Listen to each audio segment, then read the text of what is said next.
Hello everyone, I welcome you all to the channel again, and this is the sixth lecture of our 40 days UGC NET program. And in this lecture we are going to discuss religion and philosophies in ancient India.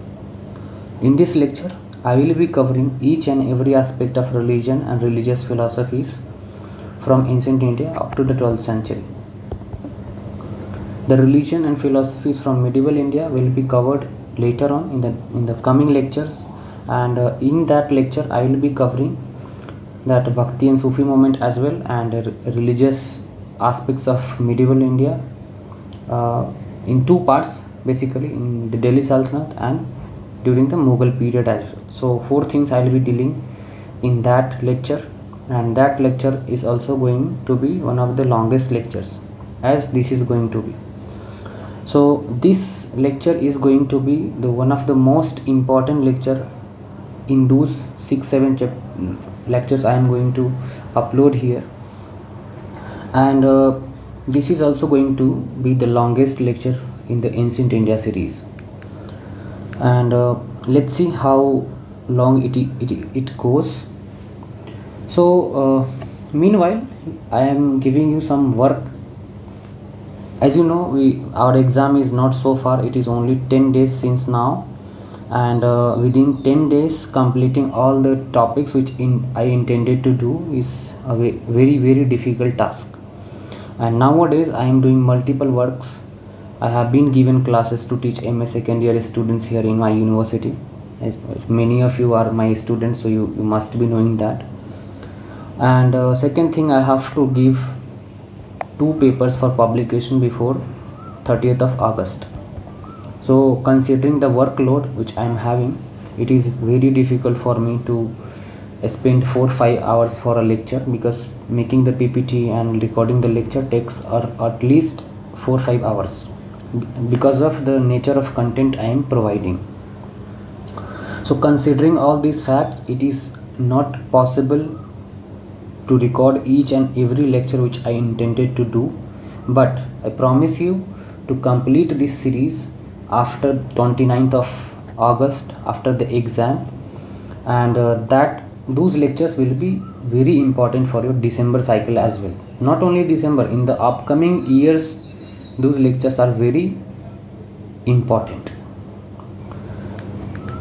So let's continue then. What are the things which I am going to discuss in this lecture then? So first thing I am going to discuss is about the Brahminical culture or the Brahminical religion. Okay, let us start then. So first thing I am going to discuss is the Brahminical culture, and in this we will be going through some Brahminical text, and we already know about a lot of things of this culture, like fourfold Varna system and that Varnashram dharmas, and a lot of things you might be knowing. So those things they are not going to ask in the exam. So those things are only for understanding, which I am not going to discuss, because this lecture is going to be at least of 90 minutes, 100 minutes. So I'll keep it very precise, and I have made the PPT only according to that. Second thing we'll be going to discuss is heterodox sects, let's say for Jainism, Buddhism, Ajivika sect, and also I'll be discussing about some of the Asoka's edicts, which are very important for the exam purpose. Last time also they asked about this, and in near future also they are going to ask each and every time almost. So every alternate cycle they are asking questions from these topics. Okay, so for example, like in your paper you are going to have at least 2-3 questions from this lecture itself, and the content which I am going to provide is the ultimate thing. You have to go and you just watch this video again and again, and if you want to have these things, you just take a screenshot of this. So next thing I'll be discussing is the orthodox school, and in this I'll be discussing about that 6 schools of philosophy, and in that we will be considering their founders and the major philosophical aspect of those philosophical schools as important things, because they are going to ask about those things only. So first thing being Samkhya, second Nyaya, third Yoga, Visheshika, Purva Mimansa, Uttar Mimansa. Purva Mimansa means Mimansa and Uttar Mimansa means Vedanta philosophy. Okay, so let's continue then. This is about me. My name is Amod Kumar. Most of you already know me, and I am a PhD scholar in Pondicherry University, and I have qualified 4 times UGC NET. I am a JRF candidate here. Most of the things you already know. I have given UPSC as well. I was qualified for mains, given mains, scored well, but missed by some marks. Okay, most of the students know about these things. So let us continue then. So major thing you have to know is, you already know a lot of things about the cultural practices about the Vedic period and the Brahminical culture.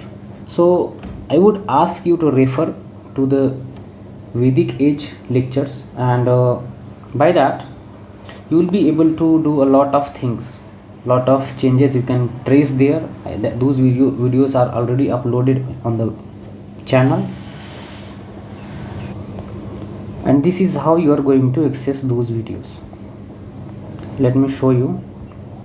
This is our channel, and you will see that there are a lot of videos here, but what you have to do is you have to go in the playlist, and in the playlist you will see this is the 40 days UGC NET SPRINT program playlist, and this is Modern India playlist. Okay, so for Modern India you will see that the whole of 18th century has been dealt here.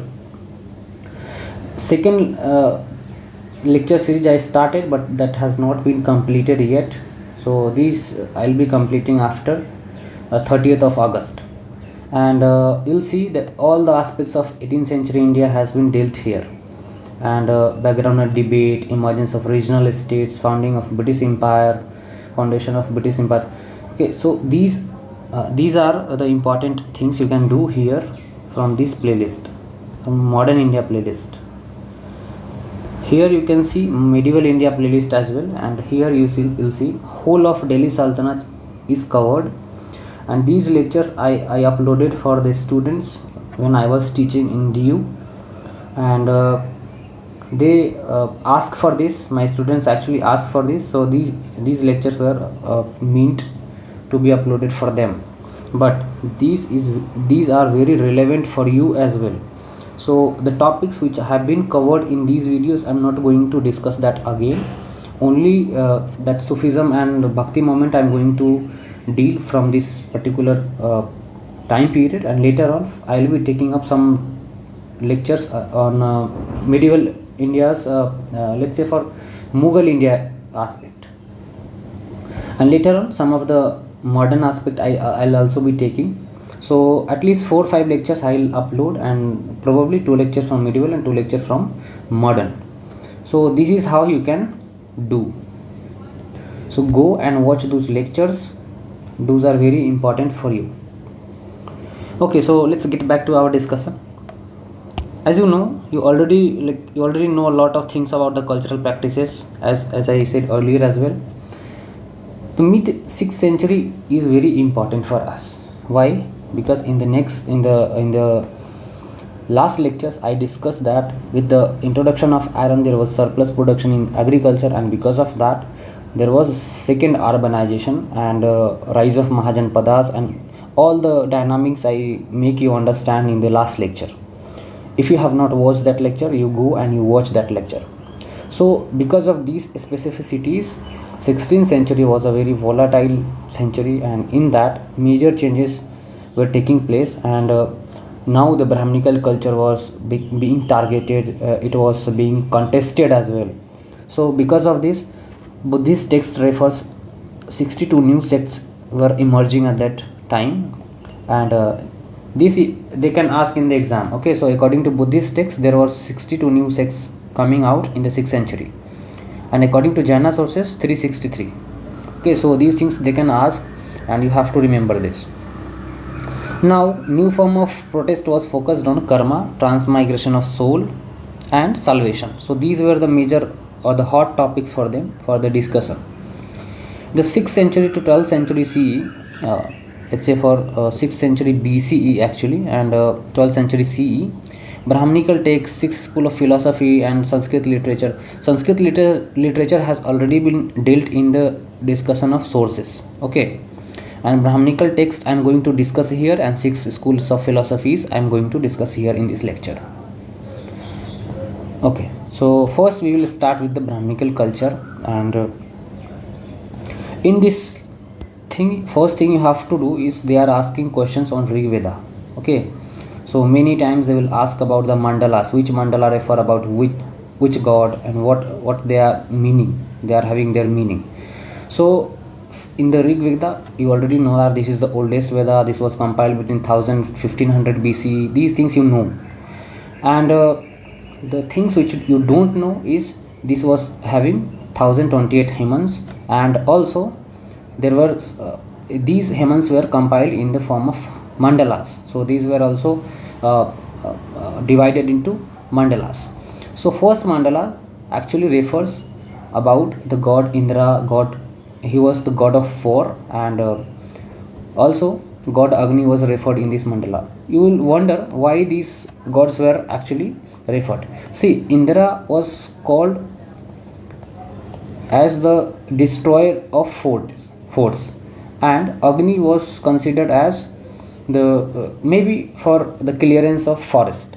So you will see that the clear trend that these were having natural forces, and these were actually also indicating us towards the eastward expansion of the Vedic culture.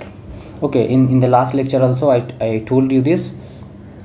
So in the first mandala, the reference of the god Indra and Agni, and in the second mandala, the god Varuna was also referred, and one more god Mitra, which was associated with contracts and friendships, and these things actually reflect the morality, law and social order in Rig Veda.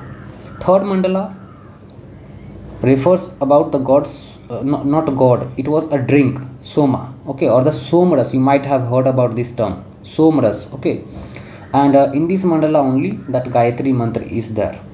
So third mandala is important. There are 10 mandalas, but I have referred only important ones, okay, so don't worry about that. And Indras, Agnis, these are referred again and again in a lot of mandalas, okay. So the first time they have mentioned this god, I have only included those mandala here. So sixth mandala is the Purush Sukta, and this is important because in this Sukta only, Purush Sukta only, the origin of fourfold Varna system is referred, okay. Seventh mandala is important because in this we are having a reference of the 10 kings, the battle of 10 kings, okay, from which that the ruler Bharata or the ancient king Bharata is associated, okay. You must know this thing. In the 10th mandala you will see that in the Nashade Sukta, origin of universe, Vratya Himan, about the interaction of Vedic and non-Vedic people. These are the references which were made in the 10th mandala. So you will see that the Vedic the Rig Veda is a very important source of history as far as particularly the culture or the society for the time in reference.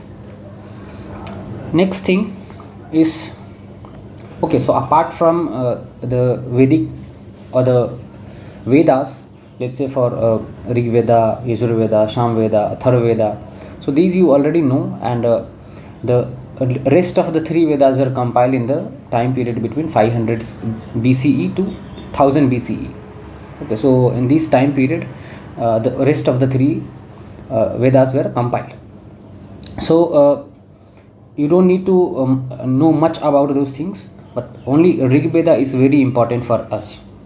The other Vedas are also important, but you don't need to refer as particularly, like let's say for the references in mandalas, okay.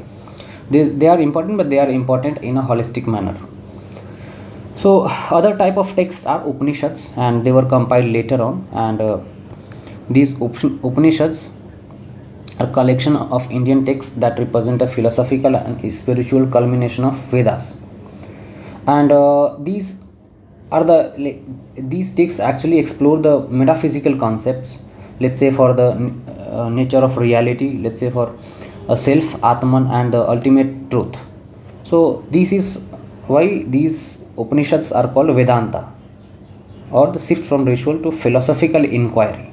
Okay, so the Vedas are characterized by ritualistic practices. Let's say for in the later Vedic period, but the Upanishads are also called Vedanta, and it is a clear demarcation of departure from the ritualism to philosophical inquiry. So what are the major or the main Upanishads important for history writing? So first Upanishad is Brihadaranyaka Upanishad. Here you will see, and this Upanishad discusses the nature of self, that is Atman, and the concept of Brahman.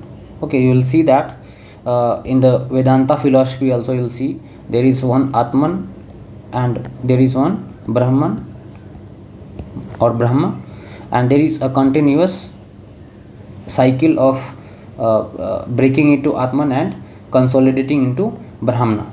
So Brahman means the ultimate soul, okay, and Atman means individual soul. And also in this Upanishad the cycle of birth and rebirth is also discussed. Next Upanishad is Chandogya Upanishad, and this discusses meditation, ethics, and nature of knowledge. Okay. Next is Taittiriya Upanishad, and this Upanishad discusses the nature of self and the layers of human existence, from the physical body to the innermost self. It introduces the concept of Panchakoshas, or the five states, and explores the relationship between individual and universe. So this is why it is important, and also it gives a sense of the relationship between the self and the universe, how those people were thinking in that particular period. One of the most important Upanishad is the Mundaka Upanishad or the Munduka Upanishad. This actually discusses the nature of Brahmana and the path to spiritual liberation, and this is having a very ethical things in this, and the quote or on the national emblem Satyameva Jayate is also taken from this Munduka Upanishad. Okay, so this is why it is important. They have somewhere they have asked about it. Okay, I don't know whether in UPSC or in UGC NET exam they ask, but they have asked about it. So even if you prepare for UPSC, after this you can't have anything more than this. So this is the ultimate thing for you, even if you are preparing for UPSC. This is the ultimate lecture on religion and philosophy in ancient India. Okay, so the other texts are, apart from the Upanishads, Brahmanas are also important, and Brahmanas are actually commentaries on Vedas, and this also provide instructions for rituals and explanation for the sacred hymns. Means those which is written in the Vedas, there is a explanation for that, or let's say for the grammar or the vocabulary for that is the Brahmanas. So first being the Satpat Brahmana, this is the most important thing you will see, and this is a commentary on Yajurveda. They can also ask about that which Brahmana is the commentary on which Veda. They can ask to match the following, okay, in the exam. So you will have to take care of that.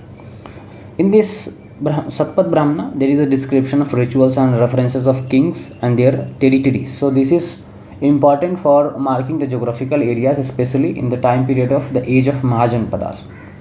Okay, and like it is not a direct evidence, but still you can associate things from this text. And the reference of the king of Janaka of Videha is also given in this Brahmana. Next is Attareya Brahmana, and Attareya Brahmana is the commentary on Rig Veda, and it shed light on social hierarchy, role of king in the Vedic society, and it also contains stories that reflect the political struggle and expansion of Aryan culture. As I said earlier, there was eastward expansion of Aryan culture, and this shed a light on that aspect as well. Next is Taittiriya Brahmana, and it is also commentary on Yajurveda, and this refers about the development of sacrificial rituals and social structure of the Vedic society. It also contains reference to various tribes and regions, helping to understand the spread of Vedic culture across the Indian subcontinent. So how the Vedic culture was spreading on, and all these things are dealt in this Brahmana.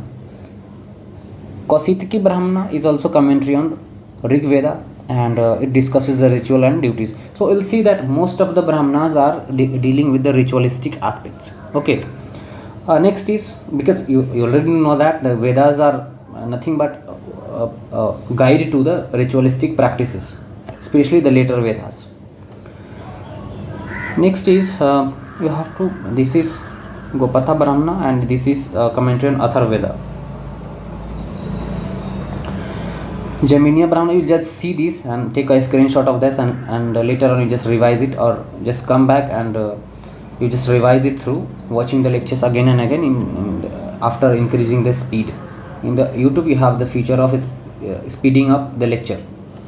So Jaiminia Brahmana is a commentary on Samaveda, and mythological narratives and explanations are dealt in this, and also the geographical distribution of Vedic tribes are dealt in that. Apart from that, Panchavimansa Brahmana or Tandiya Mahabrahmana, it is a commentary on Samaveda. Okay. Apart from these texts, Aranyakas and other texts were also written, but these are not important. Aranyakas were written in the forest areas, and those are very important to demarcate the forest areas of ancient time. And a lot of things they have referred in those texts as well, but those are not so important for our exam. Next thing you have to do is you have to trace the important changes period wise. Let's say, for example, in the early Vedic, in the later Vedic, in the age of Mahajanpadas, during Maurya age, during Gupta age, and during early medieval phase. So during these 4-5 phases you have to trace the changes in Brahminical culture, how the position of women was changing, how the position of Shudras were changing, how the proliferation of caste took place. Okay, how the Vedic gods lose its relevance, how the tribal gods were adopted into Vedic fold, how that Sanskritization and reverse Sanskritization was conceptualized, and these things I have taught in the lectures which when I was taking lecture in the masters and in the university for the masters students. But the process of Sanskritization and reverse Sanskritization is an important aspect of early medieval and Gupta age period.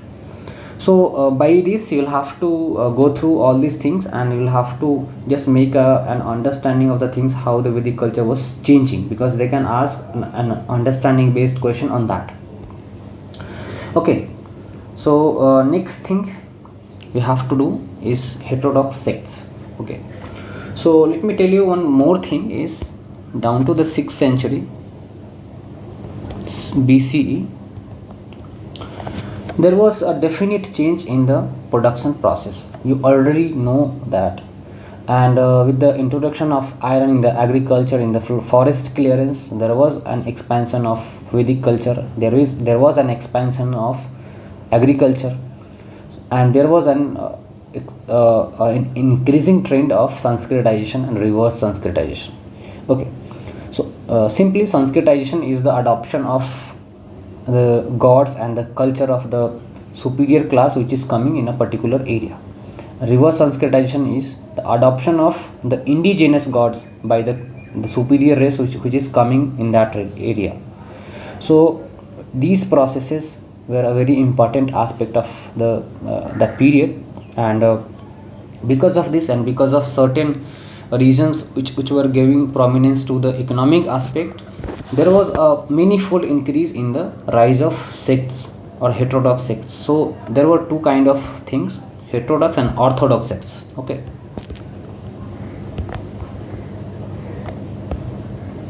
or orthodox school. So there were two types of schools, heterodox and orthodox. What is the main difference between them? This is also called Astika philosophy, and this is called Nastika philosophy. So the Astik and Nastik is not about whether they were atheist or not.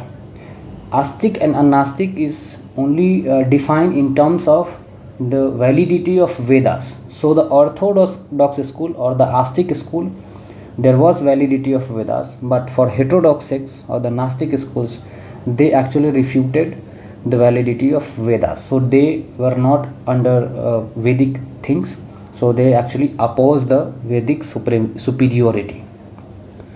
So let's get back to our discussion, and here you'll see that what were the main reasons for the rise of heterodox sects and the orthodox sects after that, or the orthodox school. First thing being the fourfold division of varna, which was based on the hereditary division. Okay, so it was based on birth, so nobody could acquire a higher varna based on their occupation, based on the function they were functioning in the society. Okay, so against this there was a protest, and based on those protest only. Don't forget that this was also the time when a middle class or the it was not bourgeois, it is a very modern concept, but you'll see that there was a middle class which was having a trade as its occupation was actually rising, and those were the class which belonged to the Vaisya class, and they were hoping for a better position in the society. Okay, so this is why and also the Kshatriya class were also having apprehensions towards the Brahmanas, because Brahmanas occupied the top position in the society in the later Vedic age. Okay, so also this thing I already discussed. So rising Vaishya class was now demanding for their space in the society, and economic value of cattle was also increasing because of agrarian expansion. Okay, Sanskrit as a language was not the language of the masses, so they prefer to speak in Pali and other regional languages, and thus the evolution of regional languages actually, or the classical languages actually took place. Okay, so first heterodox sect I'm going to discuss here is Jainism. Okay, so about Jainism, what we are going to discuss is core principles of Jainism, important Tirthankaras, important sects, Jaina councils, and important patrons. Important sites will be covered in the art and architecture discussion.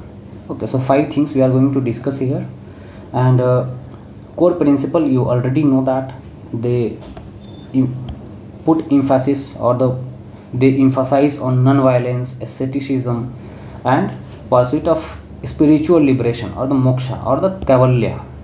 They call this kavalya. Anywhere you see this term is mentioned, you just take it as moksha or the liberation.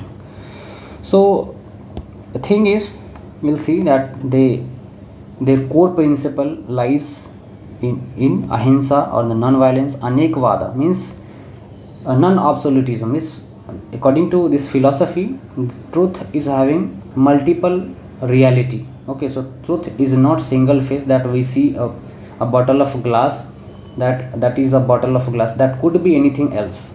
Okay, so this is the philosophy of Anekvad, and by that example of rope and snake, you will many of you know about that. So let's say, for example, you are in night time actually, when there is a moonlight. Okay, and you will see there is a rope hanging from a balcony. Okay, from your balcony a rope is hanging, then in the night light you won't be able to see it properly. Then what will happen? You either you can think that this is a snake, or either you can think it's a rope. Okay, so it can be either, even if like it is not a rope and you are going to touch that and that snake will bite you. Okay, that can be case. So this is why it is called Anekvada. So truth is having multiple realities. Okay, according to this philosophy, aparigaraha means non-possessiveness. So they stress about giving up all the worldly affairs, okay, worldly things, and this is important for their uh, uh, philosophy. Also, Jainas actually believe in the cycle of birth and rebirth, death, rebirth, and ultimate goal of their life is Kavalya, which is the uh, the highest spiritual pursuit, and that is liberation from the cycle of birth and rebirth. Okay, and for the liberation from this cycle, they emphasis on karma. Okay, in Jainism, karma is seen as a physical substance that attaches to the soul, influencing its future rebirths. So, if you will do a good karma, then you can be liberated from the birth of or the cycle of birth and rebirth. Okay, these things you already know, that I have just briefly discussed it. So, in the Jaina philosophy, there are three jewels or three ratnatraya, and these are right faith, like how you will go through, how you will go to do the karma and get the salvation through these three jewels: right faith, right knowledge, and right conduct. Right faith means having the correct perspective and understanding of the fundamental truths of Jainism or the principles of Jainism. And right knowledge means acquiring true knowledge of nature of reality, free from doubts and misconceptions. So no doubt, you already have the reality in your hand, and then you can be liberated. Third is right conduct, and it can be by following ethical and moral behavior, and including non-violence, truthfulness, and chastity. Okay, so these are the important three jewels from Jainism. Okay, here comes the most important thing for you, for exam perspective. Either you are going for UPSC exam, either you are going for a state PCS exam, any exam you are going, in the MCQs they ask this again and again and again, in the NET exam as well. So here I have made one table for important Tirthankaras. There were 24 Tirthankaras, you already know about this, and Mahavira was the last one. And what they ask about is, they ask about their numbers, Tirthankaras, their numbers and associated symbol. Okay, so this is why I have mentioned it here. First Tirthankara was Adinath, and he is represented by a symbol of bull. Okay, second one was Ajitanath, and he was represented by an emblem of elephant. 19th Tirthankara is very important for us, because for this there is a debate in Jainism whether that particular person was a male or a female. Okay, but it has been symbolized with water pot. 22nd Tirthankara was Neminath, and he has been represented with conch shell. Parshvanath was represented with snake. Okay, and he was 23rd Tirthankara. So these 6 persons are very important for you to remember. Anytime they can ask about it. Okay, next thing is important sects. They also ask about sects, and I'll just give you a trick. Okay, how you have to identify the sects. So you'll see that the prefix, sorry, it is suffix having panthi. You'll see many times you will see panthi here, okay, or panth. These you should consider as the sects of Jainism. Okay, apart from that, only 2-3 are there: Murti Pujaka and Asthanakvasi. Okay, so you'll see these are the sects from Digambar sect. Okay, Baspanthi, Terapanthi, and from Swatambar sect, Murti Pujaka, Asthanakvasi, and Terapanthi. And other sect are having Taranpanthi and Kanji Panth. So the Digambaras were actually under the leadership of Bhadrabahu, migrated to south, and those were the persons who actually stick with the original teachings of Jainism. But after the change in weather conditions and change in a lot of things. So Shvetambras actually adopted new cultures, such as they were now started wearing white clothes. This is why they are called Shvetambras. Digambras used to stay naked. Okay, so because of these differences, the sect first divided into two parts and then further into many parts. So this is why Jainism is having these important sects. Next thing is the Jaina councils, and there were two Jaina councils, first being in the 330 BCE and the second in 512 CE or AD. So first one being it was organized in Patliputra, and second one in Vallabhi, and chairman was Sulbhadra in the first council, and during the Chandragupta Maurya only, and after this only, like in the first with Buddhist council only, they migrated towards south. Okay, Digambras were actually migrated towards south. Okay, so this was the first thing, and in the second Jaina council, they was the chairman of that council. Outcome was in the first Jaina council, they compiled 12 angas. In the final, all the 12 angas and 12 upangas took place, or took the final shape. Okay. Next thing is important rulers who actually patronized Jainism. Okay, Chandragupta Maurya, you already know that he actually migrated to Shravanbelgola, and there he attended Kavalya. Okay, so he was the most important person or most important patron of Jainism. Next was the King Kharvela of Kalinga, and Samprati, who was the grandson of Ashoka. Ashoka actually patronized Buddhism. You already know that. And after that, his grandson patronized Jainism. Okay, so after Ashoka, like the power was actually transferred directly to his grandson. Okay, and because of that, like it is a very important thing you should know that after Ashoka, like Samprati was patronizing Jainism, so there was no differences at that time. So next person is Harsha. Okay, and Rashtrakuta king Amogvarsha I, Hoysala king, Vishnuvardhana, and Chalukya king Pulkeshin II. So these were the important rulers who were patronizing Jainism. Okay. Apart from that, there were multiple Ganga kings also, and other dynasties also patronized this, but these were the important and the most important people who patronized Jainism. Important sites will be covered in the lecture on art and architecture. You already know that, we have told this earlier as well. So next heterodox sect is Buddhism, or the heterodox philosophy is Buddhism, and you already know that the philosophy of like Four Noble Truths, Eightfold Path, and in the Four Noble Truth, that world is full of sorrow and that can be treated with Eightfold Path. This is the main philosophy. Okay, so we are not going into that. If you want to know that, you just refer any standard book. Okay, so they are not asking these things in the exam. Okay, what they are asking about rock and pillar edicts, important sects, Buddhist councils, and patrons. Okay, so these are the important things for your exam, and these are the important things which I am going to deal.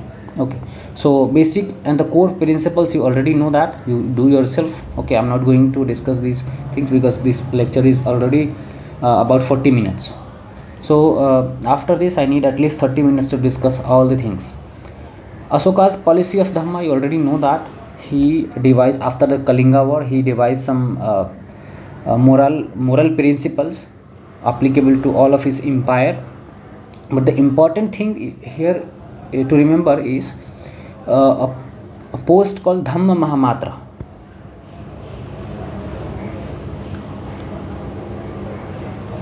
Was devised, and this minister was very instrumental in promoting the policy of Dhamma. Okay, one more thing you have to remember is Ashoka sent his son Mahendra and daughter Sanghamitra to Sri Lanka for the spirit of Buddhism. Okay, so these two names are important, Mahendra and Sanghamitra. Okay, there is one train named Sanghamitra Express as well, you can just relate to that. Okay, so these things from Asoka's policy of Dhamma you should know. Okay, and Asoka's policy of Dhamma was actually propagated through various rock and pillar edicts. Okay, which I'm going to discuss here. Yeah, here you'll see that these pillar edicts and rock edicts actually forms a geographical boundary of the empire. You'll see that from east, west, south, north. You'll see that this is fixing the empire of Ashoka. So because of the presence of these edicts, we associate the geographical area of Asokan empire, because anyone cannot just put the edicts in someone else's empire. Okay, so definitely it was under his control. Okay, so here you'll see that here I have put one table for you, but the thing is you won't be able to remember these like 9, 18 and 7, at least 25 sites, okay, or the 25 names. But what you can do is, the popular things you see is either major rock edict or pillar edicts. Let's say for Kandhar, Kalsi, Mansehra, Shahbazgarhi, Girnar, Sopara, Irragodi is having both minor and major edicts. Okay, Jogada and Sannati. You'll see here it is Irragodi. Pillar edicts, Meerut and Topra, these are both brought up to Delhi, and these are referred as Delhi Topra and Delhi Meerut nowadays. Okay, so I have made some mnemonics for you. Based on that you can remember these things. First mnemonic being kangaroo kicks many shy giraffes, singing elephants and jumping squirrels. Okay, from here what you can do is you just have to associate the names. Kangaroo means Kalsi, or Mini means Mansehra, Shai Shahbazgarhi, giraffe Girnar, singing elephant means Irragodi. Wait, here Irragodi, singing means Sopara, jumping for Jogada, and squirrel for Sannati. Okay, I actually don't need this. I remember all these major rock edicts because we have to treat these sources for my PhD. Okay, so it is not directly a source of history for me, but I have a better idea of these things. Okay, and apart from this, one more mnemonic here. You'll see bunnies run around great places, snacking munchies and back east. Okay, so here you'll see that Bhairath, bunnies for Bhairath, run for Rupnath, around for Aurora, great for Gujara, places for Panguraria, and snacking for Sahasram, bunches for Musky, back for Bahapur, and east for Irragodi. Okay, so you know that Irragodi is having both minor and major rock edicts. Okay, next is pillar edicts. Pillar edicts, this you can remember like without mnemonics. Okay, Delhi Meerut, Delhi Topra, Rampurva, Lauria Ariraj, Lauria Nandangarh. So these are in the area of that place called Gorakhpur. Okay, first being Kosam and the last being Kandhar. Okay, Kandhar is somewhere in the province of Afghanistan area. Okay, so for mnemonics you can just refer it, otherwise you can just remember it. These 4-5 you already remember. Okay, and there is no corresponding things here. You will see that there is no corresponding between major rock edict, minor rock edict and pillar edicts except for Irragodi. Okay, so just remember that. Other things in Buddhism is which is important for your exam is the Buddhist councils. Okay, so there were 4 in numbers in totality, and first one was organized in 483 BCE and in Saptakarni caves, Rajgriha. Okay, that cave is still there, you can visit that. and it was under the chairmanship of Mahakashyapa, and patron was Ajatasattu of Haryanka dynasty. Okay, and in this the major outcome was the compilation of Sutta Pitaka by Ananda and Vinay Pitaka by Upali. So these things also they ask in the exam, who compiled Sutta Pitaka and who compiled Vinay Pitaka. Okay, second Buddhist council was held in 383 BCE in Vaishali, and Sabakmi was the chairman, and it was the time period of Kalasoka of Shishunag dynasty. Okay, monks of Vaishali wanted some change. It was the outcome of that, and there was differences in that. Okay, and this was also the time when there was disagreement between the monks. Okay, in the third, it was during the time period of Asoka. You already know that in the 250 BCE it was held at a place called Patliputra on the ancient Patna, or it was under the chairmanship of Mogaliput Tissa. Abhidham Pitaka was actually compiled in this council. Okay, decision to send missionaries outside. You already know that Asoka sent his son and daughter to Sri Lanka. This like just now I have discussed. Okay, so this was the very important and instrumental for sending missionaries outside. Okay, fourth Buddhist council was held in 98 CE in Kundalwan, Kashmir, under the chairmanship of Vasumitra, and the vice chairman was Aswaghosh. Okay, and it was during the time period of Kanishka, and now Buddhism was divided into Mahayana and Hinayan sects. Okay. Okay, here I actually forgot to put this important sects list. Okay, later on I'll just put in that our Telegram link or the Telegram channel, and that link I'll provide here in the description. Okay, so we have a Telegram channel with this name, Time Wrap History. You just go search from the link in the description and just join that channel. There I'll be sending that the list of sects in Buddhism. Okay, next is Ajivika sect. This is also under the heterodox sect, and its founder was Makhali Gosal. This person is also called with different names. Okay, but Makhali is common, the Gosala is common in that. Okay, and he was contemporary to Mahavira, and also it is said that he trained 6 years under Mahavira. Okay, and there was some ideological differences between them, and he moved out. Okay, so the thing is, he actually propounded the ascetic life and like the life of wanderers. Okay, so like he was not in favor of getting settled down and having kids, children, having so much property. Okay, so ascetic way of life he advocated for. Affairs of entire universe were ordered by a cosmic force called Niyati. Okay, Niyati means fate. So he actually propounded a theory of determinism. Okay, or determinism based on fate. Okay, so according to him, fate determines all events, including individuals' fate to the last detail. Okay. According to him, change was illusionary, and that everything was eternally immobile. Okay, so there is no change. Change is only illusionary. Okay, so change is only an illusion.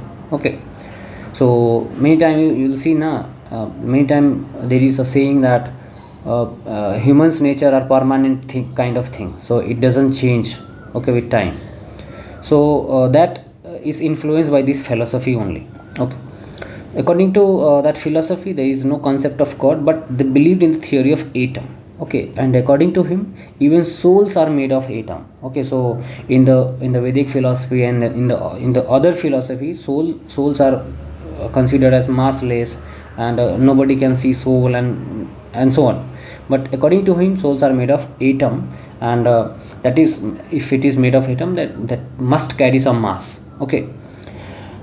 Also, his theory of determinism actually came in conflict with the ethics of that particular age, and why that came with the ethics of that age, because this was the age when there was the persons like Mahavira and others Buddhas were actually propounding for the ethics or the good conduct. Okay, and now this person is saying that the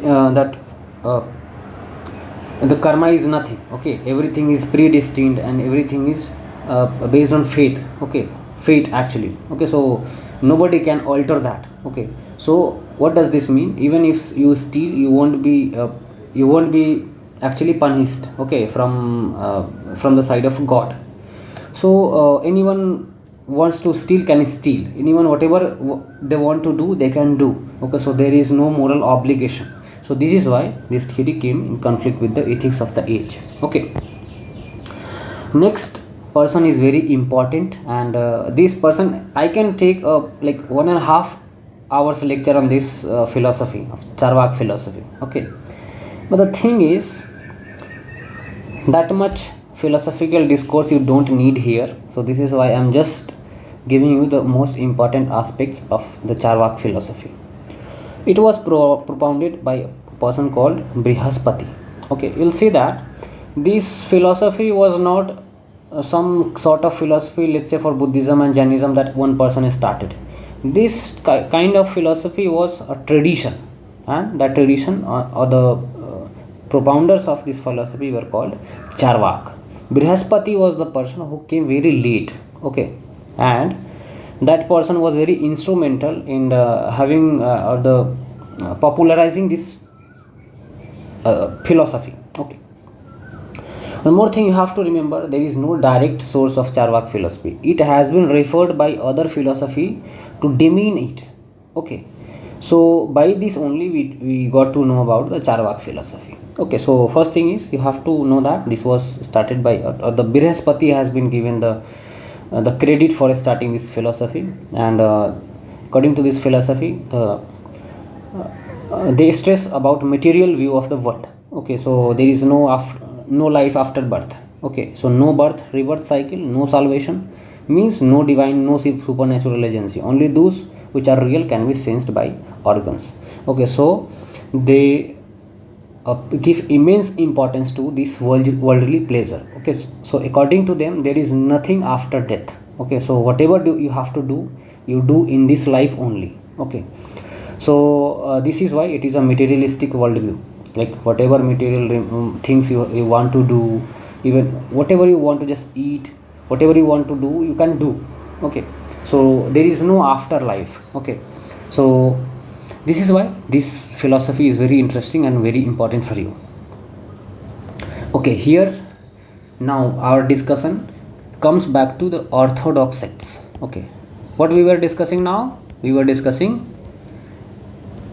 the heterodox sects. Now we are going to discuss the orthodox sects. What is the main difference? You just comment down. I just discussed it in the beginning of the lecture.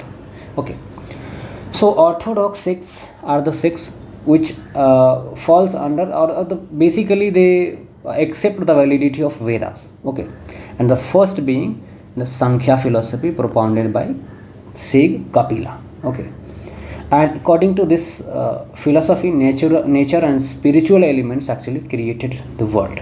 Okay, and according to them, or according to Kapila, salvation was possible through the real knowledge.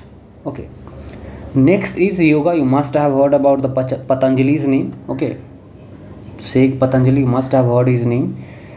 He was the propounder of yoga, and for him meditation and was the basic route for salvation, and by meditation you will control your pleasure. Okay, so controlling pleasure is very important for salvation according to Patanjali. Nyaya philosophy was propounded by Gautama.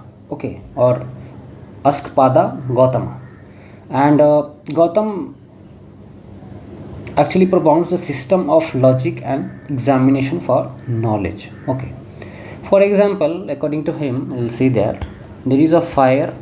Okay, there is let's say for there is a hill here and you are standing here.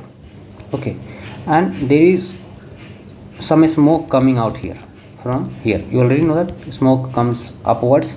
Now you are seeing this smoke. What you can deduce is there is some burning things there. Okay, and this is logically correct that there must be something burning, but after only examining what was burning there, you will have the real knowledge. Okay, you got it?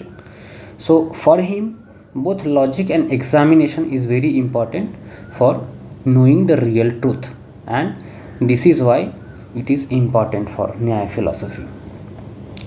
Next is Visheshika, and this is important. This is the science of early science, and this was propounded by Kanada Kashyap, okay, or Seg Kashyap.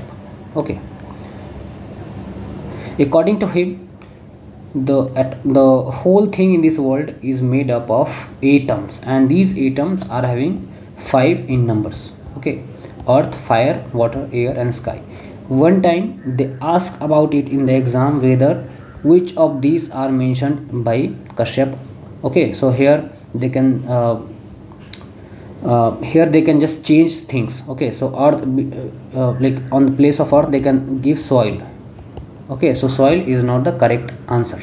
Okay, here he has mentioned earth. Okay, so just focus on these terms when they ask in the exam. Okay, next philosophy is the philosophy of Mimansa, and it was propounded by Seg Gemini.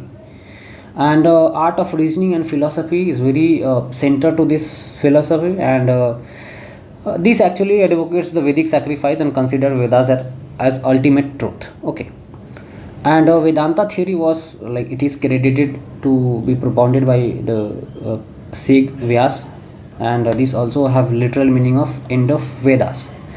But the thing is, this philosophy is the most discussed philosophy, and it is associated with Shankaracharya, Ramanujacharya. These are you will learn about these people in the discussion of Bhakti moment. Okay, and also later on in the modern phase you will see Swami Vivekananda was a very profound person who advocated Vedanta philosophy. Okay, so for Shankaracharya, the main route for salvation was the knowledge, or this knowledge of what? Self and Brahma. Self, this is, there are two souls. This is you, means self, and this is the ultimate soul. So according to this philosophy, we like atoms and a particular object, we are the atoms of that particular age called Brahma, and Atman and Brahma, or self or the Brahma. Okay, so knowledge is the best way to merge into this Brahma or the universal soul. Okay, but for Ramanujacharya it was devotion. Okay, which is the very instrumental thing for getting salvation and getting into the universal soul called Brahma. Okay, so this was the main difference. A lot of things are like it is due that I'll be discussing a lot of things later on. Okay, but for now whatever I have suggested you just go into the playlist, you watch the videos from the medieval period, which is 6-7 lectures is uploaded for that Delhi Sultanate period. Also I have uploaded 4-5 lectures of modern India on the establishment of British Empire here and the 18th century debate. You just go and watch there. For historiography there is one specific lecture, what is history, and major trends in history writing. Okay, so these lectures are very important for us. You go on the channel page and go and explore the playlist, and you just watch those videos. Those are very important for us, and for the exam perspective it is very important. Okay, and I am putting the Telegram link, our WhatsApp group link in the description, and if you want to ask any question, if you want to suggest anything, just comment down in the lecture, and that will be appreciated. Okay, especially if you give any suggestion, that will be appreciated, because I want to improve for you, and as a teacher I want to be more thing. Okay, so for today we are done, and in the next lecture I will be coming probably with the art and architecture in ancient and medieval India, and that video will also be more like, it will be around more than 1.5 hours. Okay, and apart from that, Sufism and Bhakti movement I'll cover, and 1 or 2 aspects from the Mughal India. Okay, and later on in the modern I'll be covering the most important 2-3 themes, and that will be covered in single lecture. Okay, so don't think that if I'm covering one theme, I'll be covering only one topic. In one theme I'll be covering 4-5 topics. Okay, so that will do for your exam. Okay, so for now I just want to ask you to just get connected with the learning things, and you just learn and you just apply this in the exam. I'll be also giving you some tricks and tips for solving that MCQ things, okay, later on, maybe in the next lecture. So you just stay tuned, and until then, thank you, bye bye.